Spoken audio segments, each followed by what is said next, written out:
Tasal kundanna oħra għal Prim Ministru Robert Abela, kundanna oħra li tikkonferma kemm dan id-dil tal-beħ tal-estwarijiet kien l-ikbar frodi li qatt seħħ f'pajjiżna. Ir-rapport tal-NAO li kien ippubblikat it-tnejn jikkonferma kemm il-Gvern ta' Joseph Muscat u Robert Abela huwa gvern li kien ħaġa waħda ma' dawk li jagħmlu frodi fuq il-poplu Malti. F'konferenza tal-aħbarijiet li saret fil-Parlament, il-kap tal-Partit Nazzjonalista Bernard Grech qal li dan ir-rapport wera kemm dan huwa frodi ikbar minn kemm wieħed kien jaħseb għax il-flus insterqu huma ikbar. U llum nafu li l-frodi huwa akbar mill-li ħsibna. Għaliex l-400 miljun illi ħadu bejniethom Vitals u Steward ma jinkludux il-pagi tal-ħaddiema.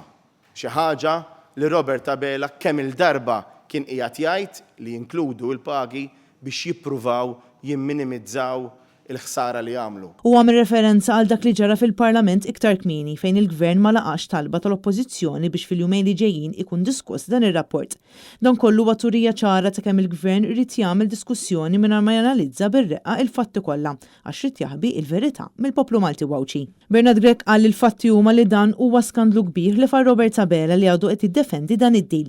Fejn taħt Joseph Muscat, Vitals u Stewart nataw 128 miljun euro u taħt Robert Abela nataw 280 miljun euro. Abela baqa' għaddej jagħti flus il-poplu lil dawn il-persuni li m'għamlu xejn li frisserqu lill-poplu Malti wawċi. Il-Gvern ta' Robert Abela Joseph Muscat baqa' dejjem jażel lil Vitals u lil Stewart flok lill-poplu Malti u wawċi. Bernard Grech qal li issa dit iktar minn ġimgħa mill-meta l-Partit Nazzjonalista ressaq denunzja lill-Kummissarju tal-Pulizija biex jinvestiga fost oħrajn lill-Prim Ministru Robert Abela fejn sa issa għadu ma sar xejn. Qed ikompli jagħmel minn kollox biex ma jagħmilx dmiru u minflok jinvestiga, minflok jagħmel xogħlu qiegħed iħalli lil Robert Abela jikdeb lill-poplu meta Robert Abela kien parti essenzjali minn dan id-deal fraudolenti u korrott. Il-Viċi Kap tal-Partit Nazzjonalista Alex Perċi Kalaxxoni qal li din l-investigazzjoni uriet li din il-konnessjoni tnislet sa minn qabel ma ngħata dan il-kuntratt.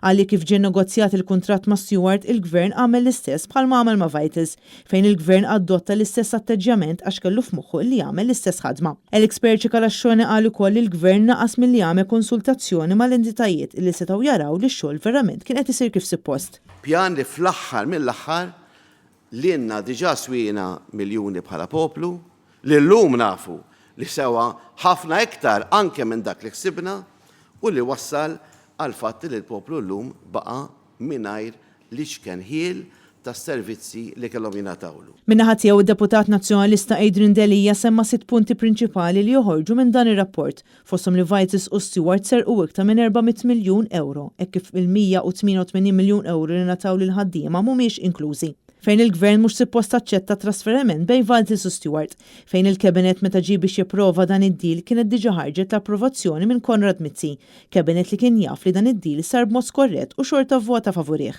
Trid tittieħed ir-responsabilità.